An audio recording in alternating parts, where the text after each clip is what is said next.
आदरणीय मनोजदादा जरांगे पाटील हे या ठिकाणी आपल्याला संबोधित करतील.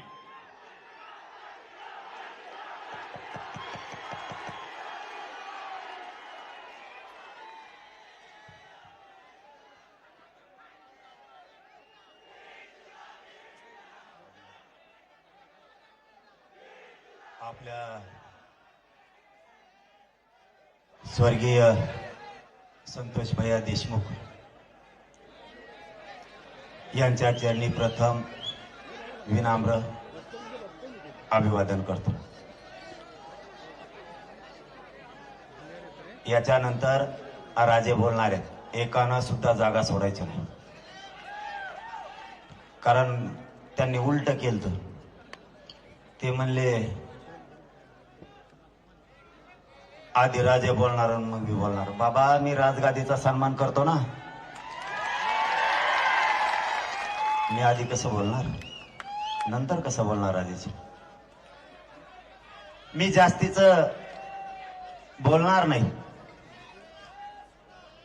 मी काय करतोय काय करणार आहे यापेक्षा माझ्या समाजानं काय ठरवलंय हे माझ्यासाठी महत्वाचं आहे. मी हटणार नाही, हो तुम्हाला शब्द दिलेला आहे, त्यात मी मागे सरकणार नाही. पण एक सांगतो, तुमच्या गोताळ्यात पहिलेच बसलो आम्ही. अरलंच खेसा खिशी आहे तुमच्यात. आमचं राहिलं बाजूला. लय अवघड काच काय इकडे. अण्णा तर बोलता बोलता म्हणले तुम्हाला जे ट्रोल करीत होते तेच मला करतात. पण अण्णा, मला जे ट्रोल करीत होते ना त्यांच्या आईला घोडे लावित होतो मी काचाकच.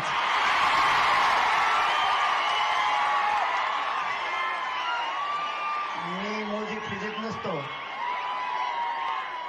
आणि मी काही समजित बी नाही आणला. मला माझ्या जातीवर कुणी जर अन्याय केला तर मी त्याला सोडित नाही, मग तो किती जागीरदाराच्या अवलाद असू दे. आज सत्ताधारी पक्षातले मला दुसराही प्रश्न विचारला आणखी याच्यात की तुम्ही नाव घेत नाहीत. मी काही जण म्हणले लढत नाही. तुम्हाला काय माहिती रे मी लढतो का नाही. कुठं बैठका घेता आणि कसल्या घेता आणि कोणाला डाग लावता आणि मी काय नाव घ्यावा. ते सुरेश धस अन्नाच एकटा काफी आहे ना सगळ्याला पुरायला.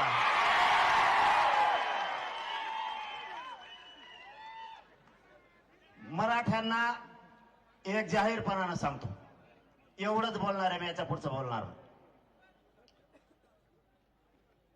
जो आमदार, जो खासदार, जो समाजाचा एखादा सामाजिक कार्यकर्ता समाजाच्या बाजूने बोलत असेल, मग तो भाजपचा असू द्या, नाही तर काँग्रेसचा असू द्या, नाही तर बेसरमाचा असू द्या, नाही तर शिवसेनेचा असू द्या,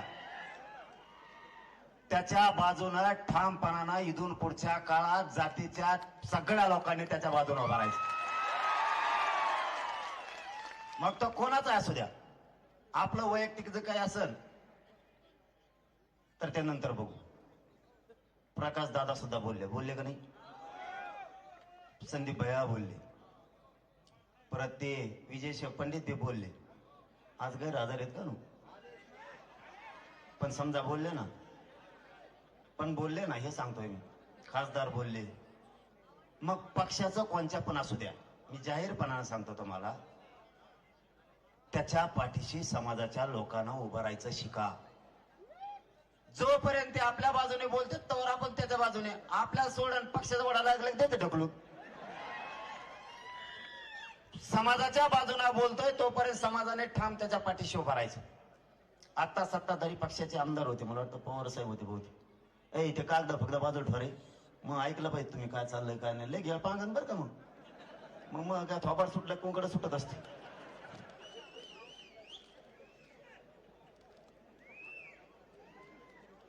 पवार साहेब बोलले नाही रे, आवड नाही रे पवार साहेब. आणि माझ्या का पाठ नाही का काय का ते नाव बोलणारे ते बोलले.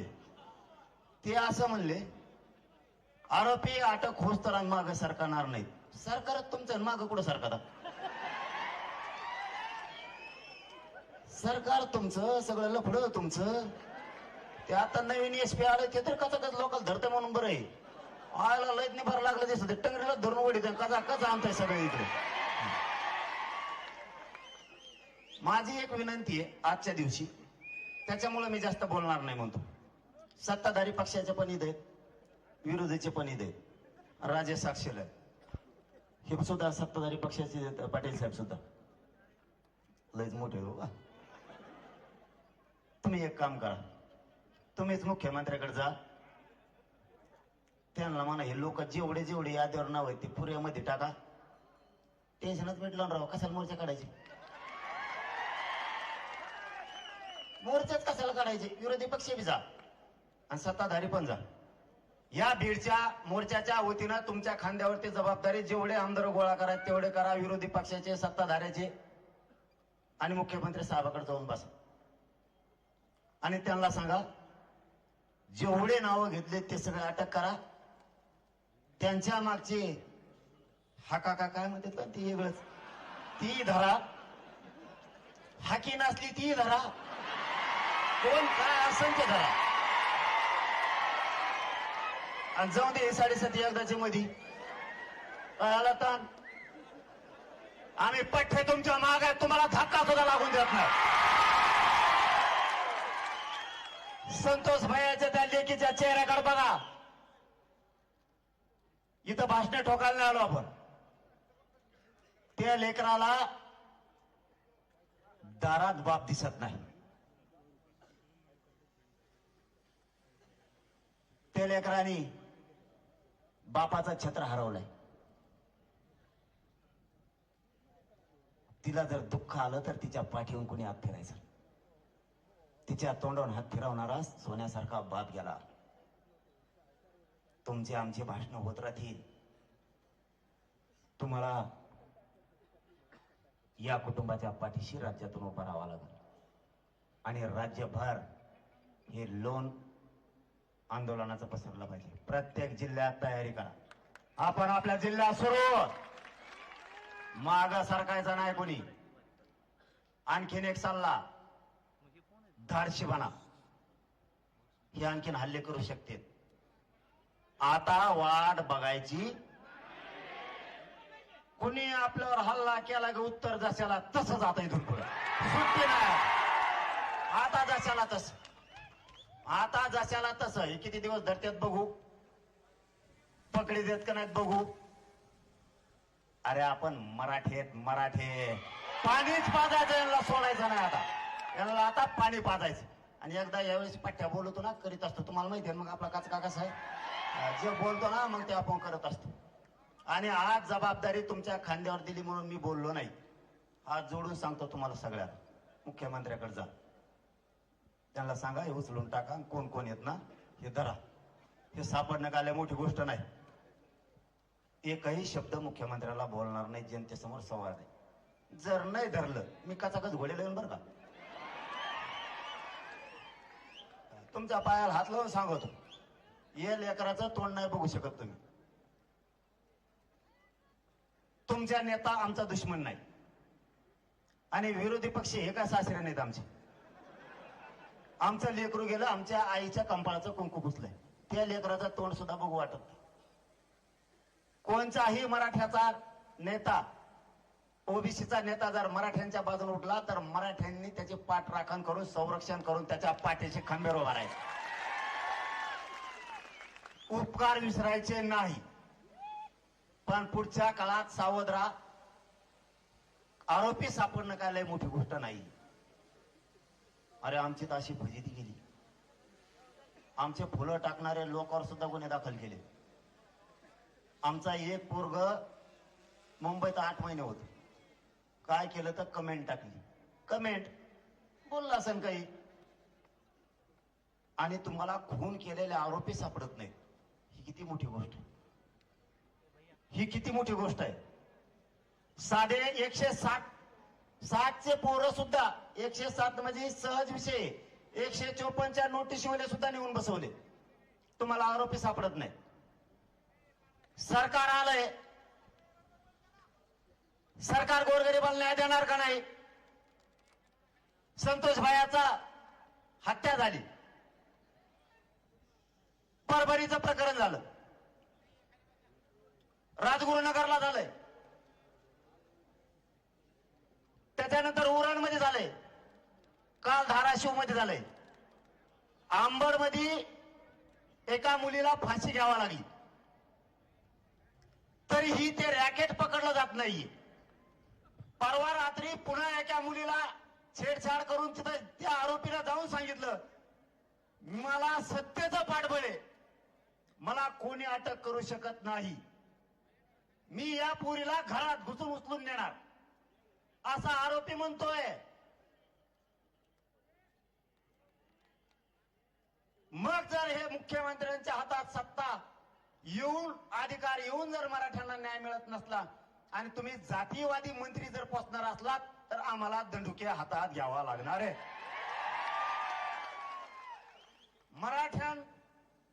मराठ्यांना संपवायला निघाले जातीयवादी मंत्री जर तुम्ही सांभाळणार असलात आणि साधे साधे ते चिल्लर चिलट तुम्हाला धरता येत नाही तर मग अवघड आहे. मग आम्ही जर खवळलो, आम्हाला नाव ठेवू नका. आज या मोर्चाच्या निमित्तानं तुमच्या खांद्यावरती जबाबदारी. आणखीनही या राज्यात जरी सरकार पक्षाला किंवा काही जातीयवादी मंत्र्यांना या राज्यात विध्वंस घडवून आणायचा असला तरी आम्हाला घडवून येऊ द्यायचा नाही, हे प्रामाणिकपणानं सांगतो. तुम्ही सगळ्यांनी जावं, त्या आरोपींना पकडायच्या बाबत मुख्यमंत्र्यांशी बोलावं आणि कुटुंबाला घरी येऊन सांगावं, आम्ही 2 दिवसात 3 दिवसात सगळे पकडणार आहेत.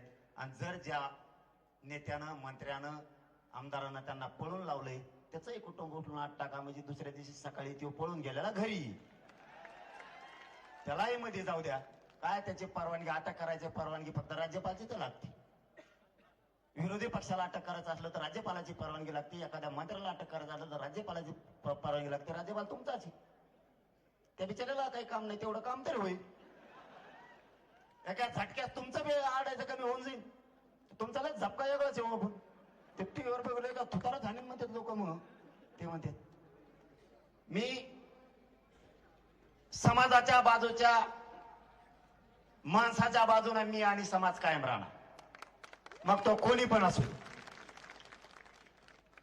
तो कुठल्याही पक्षाचा असला तरी आम्ही त्याच्या बाजूने राहणार. माझी शेवटची विनंती आहे, संतोष भैयाला न्याय देण्यासाठी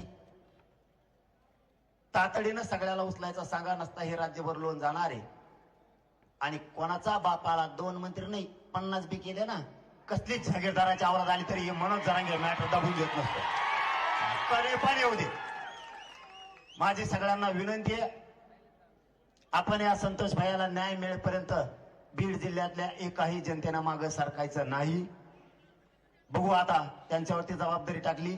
मला आजच माहित झालं ते मुख्यमंत्र्यांच्या जवळचे दुसरे पवार साहेब आमदार जवळचे म्हणल्यावर मला वाटतं उद्या संध्याकाळ पोहोच सगळ्याला अटॅक येईल 100%. अशी आपण सगळी आशा व्यक्त करू, कारण आपल्या लेकराला लेकीला न्याय मिळत 100% आपण समाज विश्वास ठेवू. मुख्यमंत्र्याला म्हणा ठाकाना राव, कपा कपा उठलो ना, तुमचं तरी काय नीट राव, तुम्हाला काय डिझेल विकत आणायचंय का काय आणायचंय, कणा जायचंय ट्रक न्यायची टप्पू, भर गावाळ कोचा धर गावाळ कोचा द्यायचे टाकून सगळे गप्पा गप्पा जाऊन द्यायचे मध्ये. काय तरी नीट तुम्हाला काय राव, काय आणायचं डिझेलवर पैसे लागत असले देऊ का, त्याला काय राव एवढं लोन घ्यायचं तुम्हाला. साप नका पोसू, साप आहेत बरे. मुख्यमंत्री साहेबाला सांगा हे साप आहेत, यांना किती दूध जर पाडलं ना हे वर टंगडी करून मुतत आहेत. पोसू नका यांना, तुम्ही पोसलं आम्ही चरबी उतरणार आहेत. मग 100% चरबी उतरणार. आपण ज्याची चरबी उतरेल म्हणलो ना त्याची उतरत असतो. लय खतरनाक आवला दे मग ही, उतरणार म्हणजे उतरणार. आपण सगळेजण संतोष भाईच्या पाठीशी उभा राहू. संतोष भाईला शेवटी श्रद्धांजली होणार आहे. संभाजी राजेंचं भाषण झाल्याशिवाय एकानंही जागा अजिबात सोडायची नाही, कारण मला आधीच सांगितलंय तुम्ही बोलले की सगळे उठून पळतील म्हणले, त्यामुळे मी बसून राहणार. अजिबात एकानं सुद्धा उठायचं नाही. धन्यवाद.